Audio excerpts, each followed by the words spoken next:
খবর ছিল আপনার? গতকালকে প্রদীপ সরকার নামে একজন সহকারী শিক্ষক এনডিপিএস জিআরপিএস কেস নাম্বার 62/23 প্রকাশ কুমার যে আসামি ছিল তাকে বেল নেওয়ার জন্য মাননীয় আদালতে তার ডিপার্টমেন্টাল আইডি কার্ড এবং স্যালারি সার্টিফিকেট সাবমিট করে, যেগুলি জালিয়াতি বলে প্রমাণিত হয়। পরবর্তী সময় এর বিরুদ্ধে ওয়েস্ট আগরতলা পিএসএ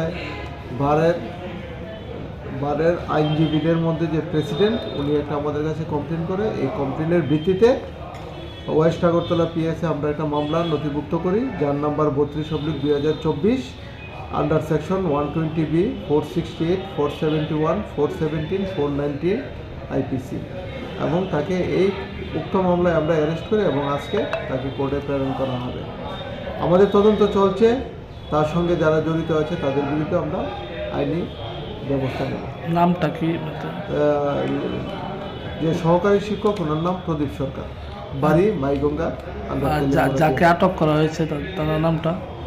যাকে আটক করা হয়েছে তার নাম হলো প্রদীপ সরকার, বাড়ি মাইগঙ্গা, তেলিয়ামোড়া পিএস আন্ডার। কোনখান থেকে আটক করা হয়েছে? আটক করা হয়েছে পোস্ট অফিস সমিতি থেকে।